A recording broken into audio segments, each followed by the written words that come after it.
Assalamualaikum warahmatullahi wabarakatuh. Saya Sasada Prameswara. Kali ini akan membahas tentang pasar monopoli. Kita memiliki pokok bahasan. Yang pertama ada pengertian pasar monopoli, kedua ada ciri-ciri pasar monopoli, ketiga ada faktor penyebab kuatnya monopoli, keempat ada karakteristik pasar monopoli, kelima ada sebab timbulnya pasar monopoli, keenam ada kurva permintaan pasar dan individu perusahaan, ketujuh ada penentuan harga perusahaan monopoli, ke-8 ada kebijakan monopoli. Saya akan membahas tentang pengertian pasar monopoli.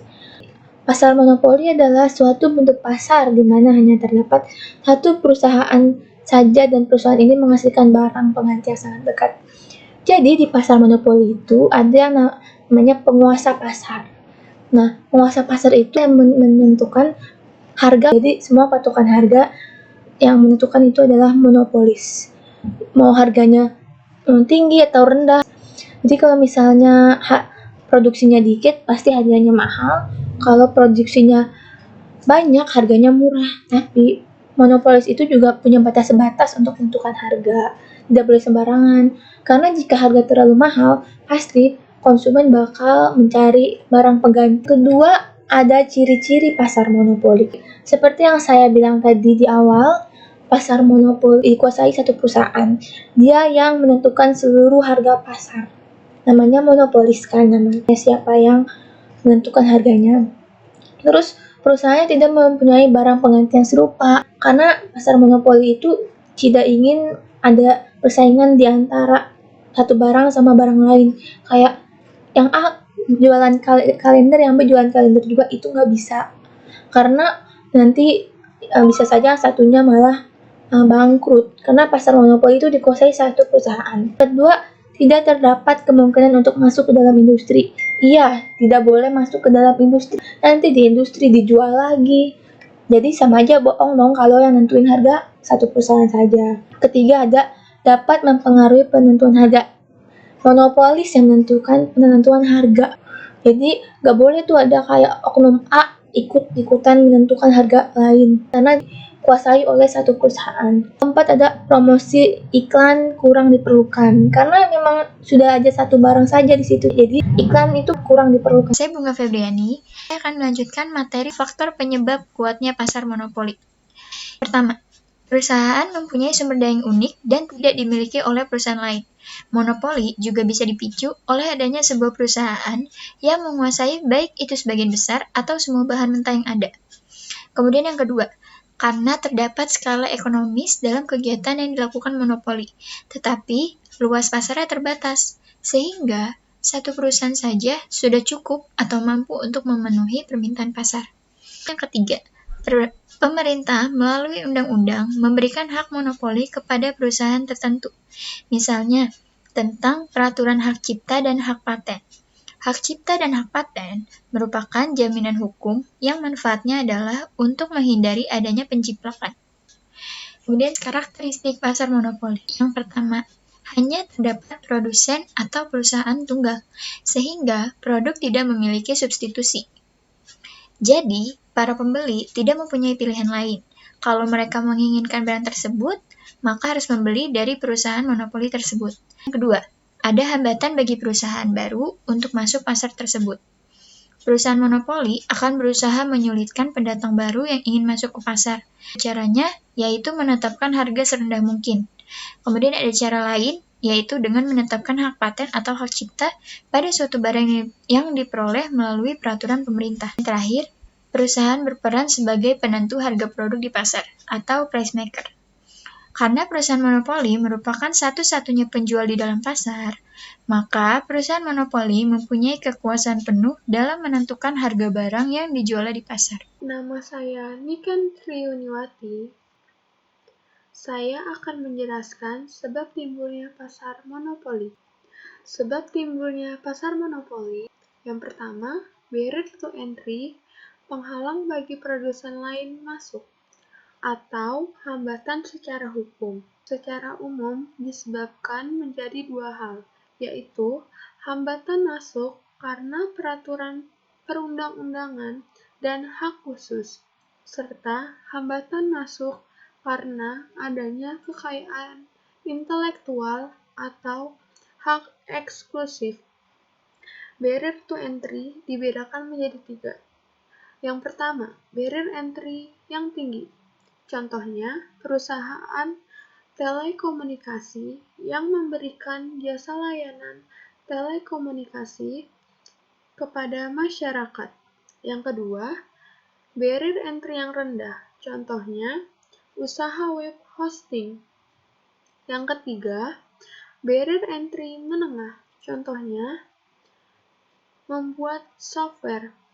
Sebab timbulnya pasar monopoli, yaitu faktor alamiah atau natural monopolis. Terdapat skala ekonomi suatu perusahaan. Yang kedua, menguasai faktor produksi.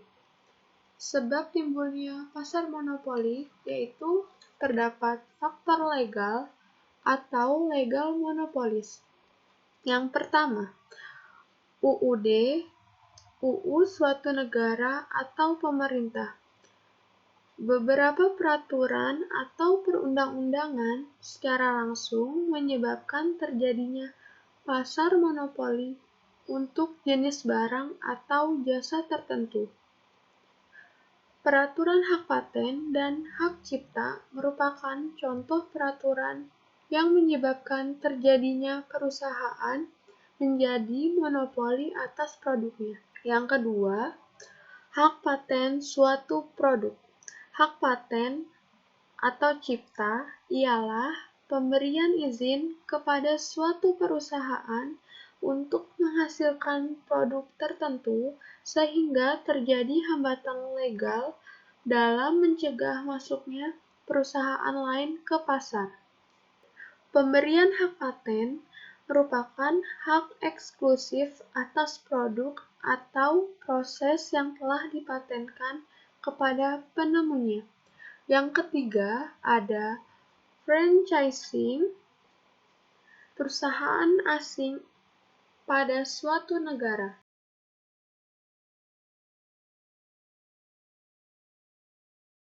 Selanjutnya kita masuk ke kurva permintaan pasar dan individu perusahaan. Pergeseran kurva permintaan. Apakah kalian pernah mendengar mengenai kurva permintaan? Jika belum pernah mendengarnya, ada baiknya kalian membuka kembali materi pembahasan mengenai pengertian permintaan, macam-macam permintaan, serta faktor-faktor yang dapat mempengaruhi permintaan dan juga bunyi hukum permintaan. Pada hukum permintaan diberlakukan asumsi ceteris paribus, yang artinya adalah permintaan tersebut hanya berlaku pada keadaan atau faktor-faktor selain harga, tidak berubah atau bisa dianggap harga tetap. Kurva permintaan. Hukum permintaan yang sudah dipelajari sebelumnya dapat diambil gambaran dengan menggunakan suatu grafik. Grafik inilah yang biasa disebut dengan kurva permintaan. Coba kalian perhatikan daftar permintaan yang dilakukan pada saat membeli jeruk di bawah ini.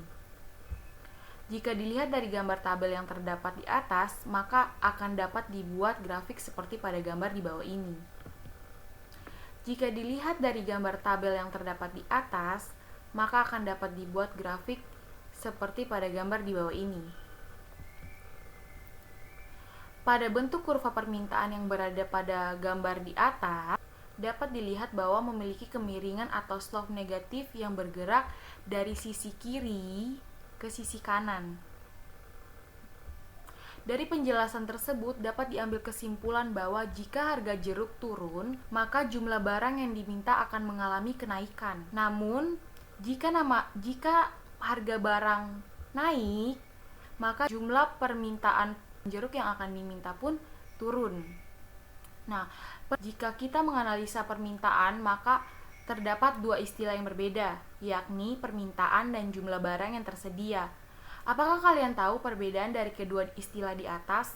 Jika menurut para ahli ekonomi, permintaan merupakan keseluruhan dari kurva, dikatakan keseluruhan dari titik yang ada pada kurva-kurva, atau A ditambah B ditambah C ditambah D ditambah E ditambah F dan ditambah G.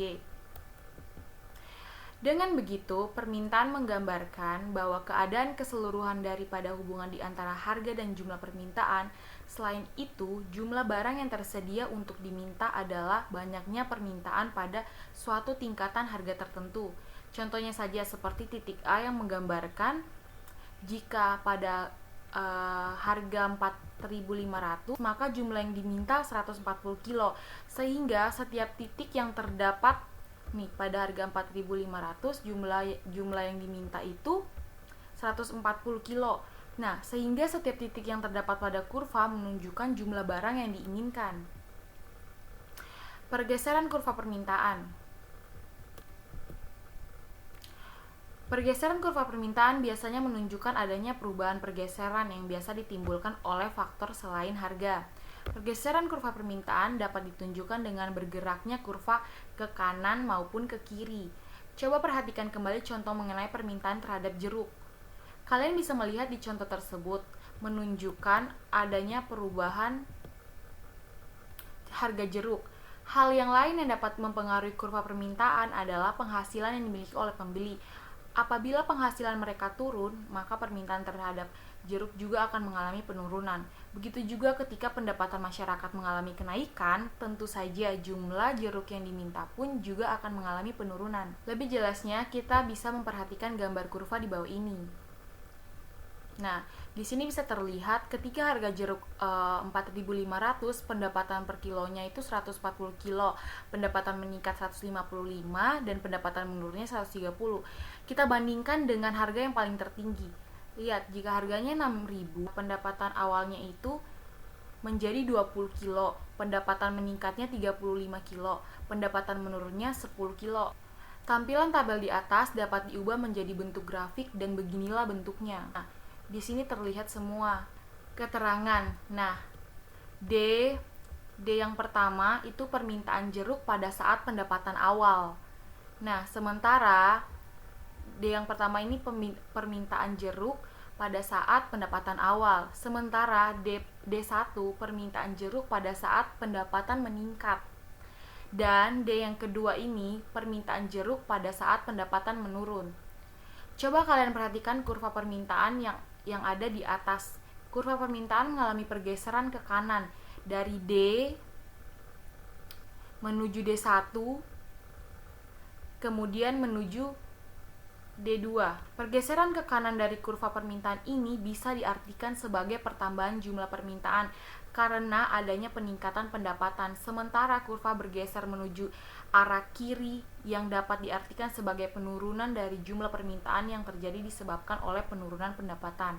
Dengan begitu bisa disimpulkan jika adanya perubahan pendapatan bisa mengubah jumlah permintaan barang dan juga bisa menggeser kurva permintaan. Selanjutnya, saya Diana Sufia Ahmadi akan menjelaskan tentang penentuan harga perusahaan monopoli. Pada dasarnya, cara menetapkan harga pada pasar monopoli yaitu kurva permintaan yang dimiliki oleh pasar monopoli merupakan kurva permintaan pasar. Dengan demikian, penentuan harga juga terjadi di pasar. Namun, karena hanya ada satu perusahaan yang merupakan satu-satunya produsen di pasar monopoli, maka produsen adalah penentu harga atau price maker. Hal ini terjadi karena konsumen tidak memiliki alternatif produsen lain. Walaupun demikian, pada pasar monopoli, harga harus lebih rendah agar produsen dapat menjual barang lebih banyak. Penentuan harga perusahaan monopoli ada 3. Yang pertama, harga atau dilambangkan dengan P atau price harus lebih besar dibanding biaya rata-rata atau average cost. Maka perusahaan monopoli akan memperoleh keuntungan atau laba maksimum. Yang kedua, harga atau price sama dengan biaya rata-rata atau average cost, perusahaan monopoli akan memperoleh keuntungan atau laba normal atau normal profit. Yang terakhir, yang ketiga, harga atau price lebih rendah daripada biaya rata-rata average cost, maka perusahaan monopoli akan memperoleh kerugian minimum. Lalu, dalam menentukan harga output, tidak ada perbedaan dalam bentuk pasar persaingan sempurna dengan monopoli, yaitu keduanya ingin memaksimumkan harga. Dengan demikian, semakin tingginya harga, maka keuntungan akan semakin tinggi. Namun, perlu diketahui bahwa pasar persaingan sempurna, harga tidak ditentukan sendiri oleh firm, tetapi oleh pasar industri. Sedangkan, dalam bentuk monopoli, harga jual ditentukan oleh penjual atau firm. Terkait dengan pembelian inputnya, baik itu di dalam pasar monopoli maupun dalam pasar persaingan sempurna adalah sama, sehingga masalah biaya antara keduanya memiliki analisis yang sama. Selanjutnya, kebijakan monopoli. Kebijakan monopoli yaitu yang pertama, membatasi ruang gerak monopolis dengan adanya campur tangan pemerintah dan penentuan harga maupun produksi. Yang kedua, melakukan regulasi ekonomi terhadap monopoli bila kemunculannya tidak dapat dihindari lagi. Yang ketiga, kebijakan antitrust yang berupa pencegah monopolisasi atau penyalahgunaan anti-kompetitif dengan mendirikan perusahaan tandingan yang mampu menyaingi monopolis. Yang terakhir, pengenaan pajak. Selain itu, masalah larangan monopoli yang diatur dalam pasal 7 Undang-Undang Nomor 5/1984 tentang perindustrian dalam pasar tersebut pada intinya memberikan instruksi kepada pemerintah untuk 1. Mewujudkan perkembangan industri yang lebih baik secara sehat dan berhasil guna. Yang kedua, mengembangkan persaingan yang baik dan sehat serta mencegah persaingan yang tidak jujur. Yang ketiga, mencegah pemusatan atau penguasaan industri oleh satu kelompok atau perorangan dalam bentuk monopoli yang merugikan masyarakat. Di dalam Undang-Undang Anti Monopoli ada ketentuan yang menggunakan kata-kata dilarang, tetapi tidak otomatis dijatuhi hukuman. Karena ada perbuatan melawan hukum yang dilakukan pelaku usaha yang bersifat rule of reason. Artinya, perlu penelitian lebih jauh apakah tindakan pelaku usaha tertentu dapat mengakibatkan praktek monopoli dan atau persaingan usaha tidak sehat. Pada pasar bersangkutan, contohnya, perusahaan A dan B melakukan merger dengan tujuan meningkatkan kemampuan perusahaan berupa kemampuan keuangan, meningkatkan pangsa pasar, maupun meningkatkan sinergi dan meningkatkan pelayanan terhadap konsumen. Perusahaan hasil merger ini tidak dapat dilarang jika perusahaan hasil merger tidak mengakibatkan praktek monopoli atau persaingan usaha tidak sehat pada pasar yang bersangkutan. Sekian dari kelompok saya. Selebihnya kami mohon maaf apabila banyak kesalahan atau kurang jelas dalam menyampaikan materi tersebut. Dan kami harap setelah Anda menonton video ini, wawasan Anda tentang pasar monopoli akan semakin luas dan ini akan menambah ilmu Anda. Terima kasih. Wassalamualaikum warahmatullahi wabarakatuh.